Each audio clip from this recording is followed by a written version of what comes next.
Hello everyone, welcome back to my channel. Today I'm sharing some family meals. So recently when I have been cooking a new meal that's gone down well with my family, I have filmed it for you and I thought I'd bring them all together in this video. I've been using the Pinch of Nom cookbooks quite a lot. I really love the recipes.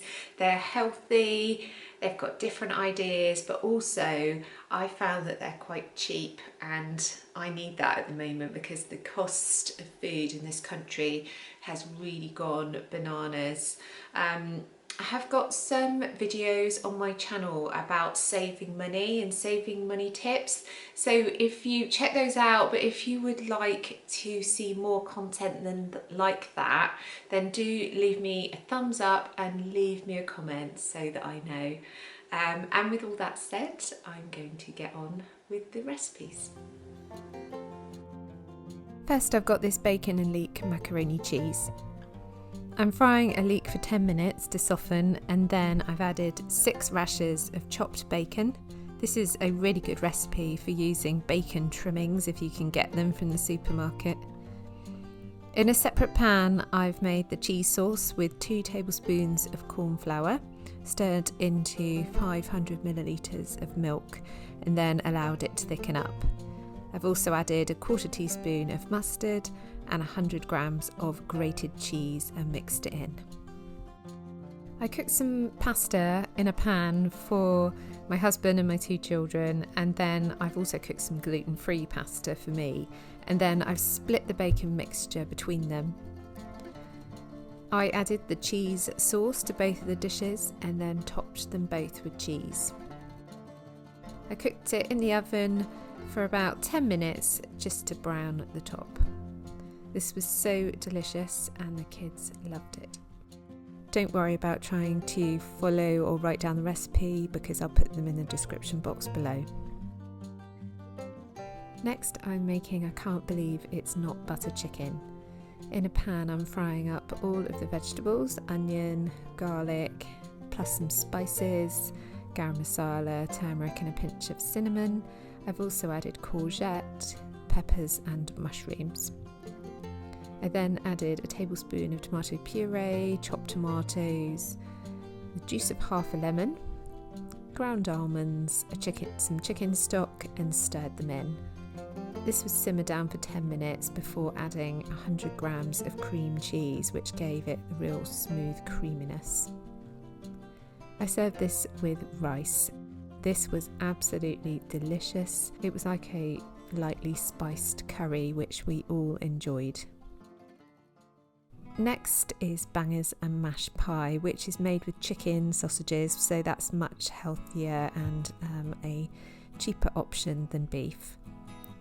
In a pan, I fried a chopped onion and 8 sausages that were chopped up into bite-sized pieces. I added 250 millilitres of beef stock. I've also added balsamic vinegar, Worcester sauce, garlic granules and some thyme. I simmered this together for 10 minutes before adding 3 tablespoons of tomato puree and adding 200 grams of frozen peas. Once I brought all this together, I put it into a pan and topped it with mashed potato.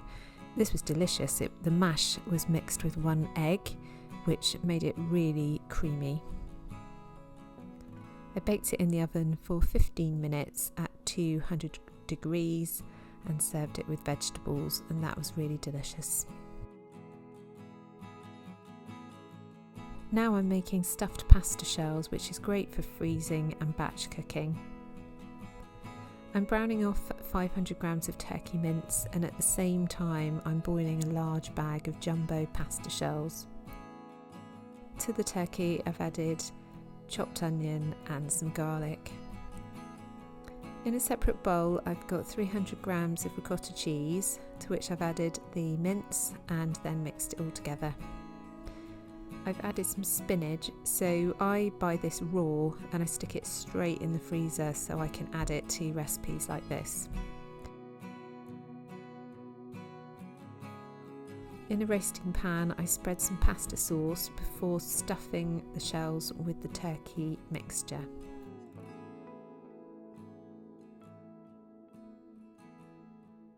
I then poured over another jar of pasta sauce over the top and then topped with cheese.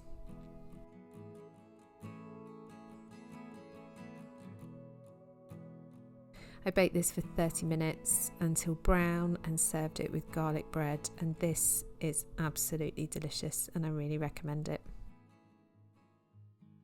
Lastly, I'm cooking cheesy fajita or risotto, which was my favourite.